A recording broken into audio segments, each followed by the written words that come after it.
This is 5 on your side at 4. Focused on you. Right now at 4, concerns over plans to build another marijuana dispensary in South St. Louis.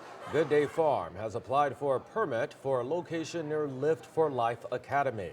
Good afternoon, I'm Brent Solomon. And I'm Kay Quinn. This would be the second dispensary to be built near the charter school. 5 on your side's Diamond Palmer is live in South City. Diamond, how are people reacting to the news? Good evening, Kay. Well, it's not that students and faculty are against having a dispensary. They just want it further away from school property. Both students and faculty say they're concerned for students' future. Now, Good Day Farm has applied for a permit to build a dispensary 1,056 feet away from Lift for Life Academy. Already, Kind Goods announced plans to build a dispensary across the street from the school, which would be 400 feet away.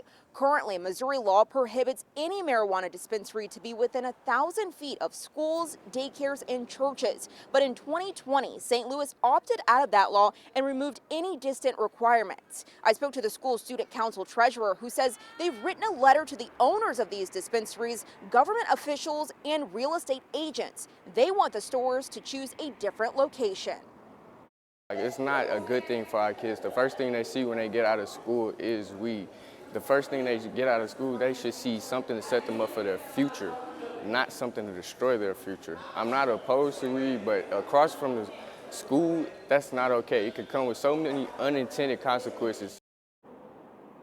I've reached out to both of these dispensaries in the story for a request for comment, and they have not responded yet. But students here at Lift for Life Academy will continue their action by protesting tomorrow on the property of Kind Goods at 11:20 a.m.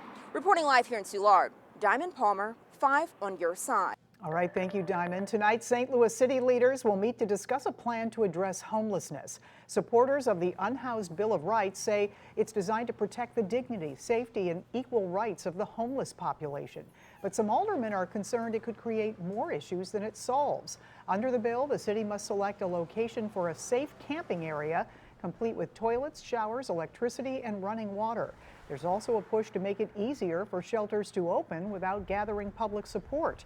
Tonight's public hearing starts at 6 p.m. at City Hall. Right now, St. Louis police are looking for the driver who hit a man yesterday afternoon. Let's take a look at some video now that we received from the owner of Crown Candy. It happened around 5 o'clock at St. Louis Avenue and North 14th Street. You can see a car makes a rolling stop at the intersection there and then bumps a 71-year-old man who was just walking in the crosswalk. The driver then backs up and drives away. Police say the victim refused medical treatment. If you have any information, contact St. Louis Police. New information on a shooting last night in North St. Louis that injured a 15-year-old girl. It happened on Thekla just before 7 p.m. The victim told police a vigil was underway outside of her home when suspects fired into her home. She was grazed in the shoulder and refused treatment.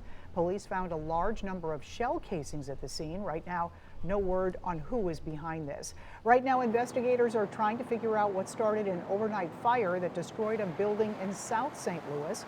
Firefighters responded to Idaho Avenue around 4:30 this morning. Several people were able to escape without injury, but the building is considered a total loss.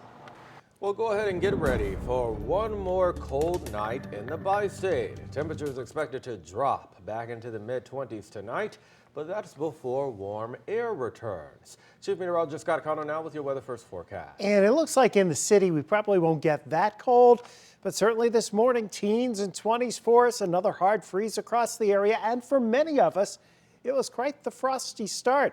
Look at the horses this morning down north of Bourbon. Roy shared this picture with us of the sun coming up in that frosty ground. The low officially in St. Louis this morning was 27 degrees, which didn't quite tie the record of 26 set back in 1954. There were some pockets where temperatures dropped back into the teens, like 18 for a low temperature this morning down in Eureka, back to Union as well. Rolla tied a record low temperature, actually broke a record low temperature, dropping to 19 degrees. That also from 1954. Right now, we're in the 40s, even approaching 50 degrees. Rest of the evening should be pretty quiet across the bi-state region. We'll see a mainly clear sky, not quite as cold for most of us tonight. And then warmer temperatures are heading our way as we head towards the weekend. We're on your weekend forecast in just a few minutes, Brent. All right, thanks. St. Louis County getting prepared for this winter weather that's coming. You may have spotted their trucks on the road today despite no snow in the forecast. The annual training includes instructions on proper snow plowing and salting procedures. County officials say it also allows operators to drive their assigned snow routes. The county is also looking to fill dozens of vacancies. We're down about 50 drivers. What that means is that we will just do our best to address our roads in as timely a fashion as possible and keep people working until the roads are clear.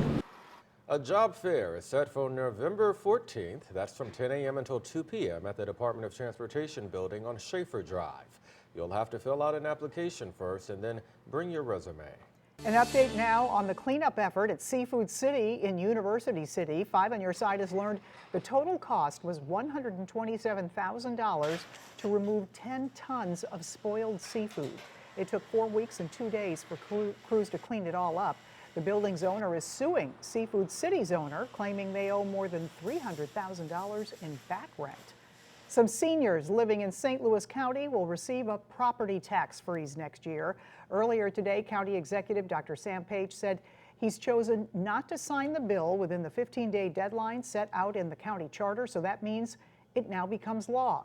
Seniors with homes worth $550,000 or less won't have to pay more if their taxes go up when their homes are reassessed.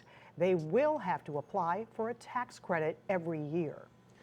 From a food desert to an oasis of caring, the local elementary school, where answering the question, what's for dinner, just got easier.